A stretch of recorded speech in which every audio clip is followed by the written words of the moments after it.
Yes, tuenzetu pale South Africa ambapo Dar es Salaam Africans tayari wamemalizana na nguli mshambuliaji kweli kweli Peter Shasha, kwa maana ya Shalulile ambaye katika siku kadhaa ameonekana kuwa miongoni mwa wachezaji ambao wanavutiwa na vilabu mbalimbali kutoka ndani na nje ya mipaka ya Tanzania. Na utakumbuka zaidi usiku wa Jumatatu ya Julai 27, 2026 iliandika historia mpya kwenye soka la Afrika Mashariki baada ya vita vya chini kwa chini, Simba wakipiga hesabu na miamba mingine ya Afrika ikivizia kwa maana Young Africans imetuliza dhoruba rasmi mtambo wa mabao. Nahodha wa Namibia Peter Shalulile amesaini mkataba wa miaka 2 pale Jangwani kuitumikia Yanga.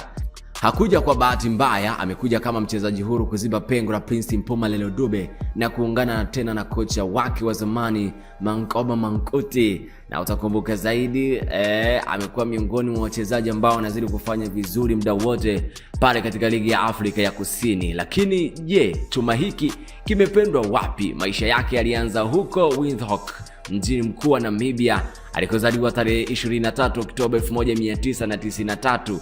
Mpaka sasa still bado soka linamkubali zaidi Peter Shasha. Soka lilikuwa damuni mwake tangu utotoni.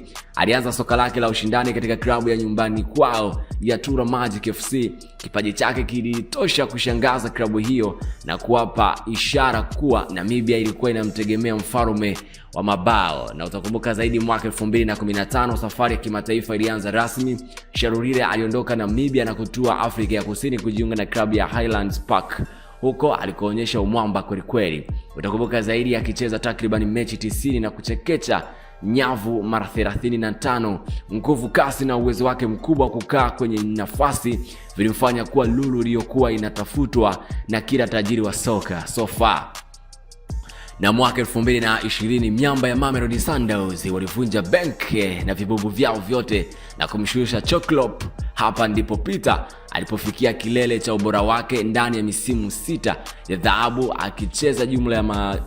akicheza jumla ya mechi 298 katika michuano yote nchini Afrika ya Kusini na kufunga mabao 132, akiongoza kama mfungaji bora wa muda wote zama za PSL. Alitoa mataji 5 ya ligi kuu, kombe la FL na kujiwekea rekodi ya kuwa mchezaji wa kwanza wa klabu ya South Africa kufika mabao 20 katika ligi ya mabingwa Afrika. Yes, just imagine, ndio mchezaji pekee zaidi kuwahi kutokea pale Afrika ya Kusini kufunga mabao 20 kuweka rekodi hiyo. Utakumbuka zaidi baada ya kumaliza mkataba wake na Sundowns na kukataa ofa za kurefusha mkataba, Shasha aliamua kutafuta changamoto mpya.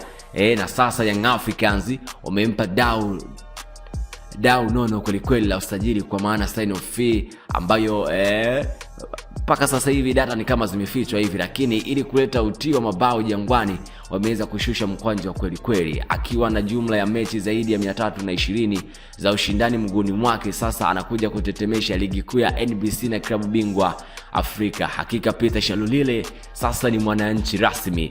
Mpaka sasa wengi wamezidi kuonesha nia support, huku wananchi wakizidi kutamba kwa ni miongoni mwa wachezaji ambao ni hatari kweli, na wengi wakitabiri makubwa zaidi kuelekea klabu bingwa barani Afrika, miongoni mwa michuano mikubwa yenye hadhi, huku Dar es Salaam Africans ikizidi kujiamini kuelekea msimu wa soka 26-27. Maoni gani ulionayo katika ujio wa Peter Shalulile kutua katika klabu ya Dar es Salaam Africans kwa msimu wa soka 26-27? Maoni gani ambao ulionayo? Tunaonyesha kwenye upande wa comment section, na utakuwa mtu wa kwanza kupata taarifa zetu kutoka ndani na nje ya mipaka ya Tanzania. Peter, bye bye.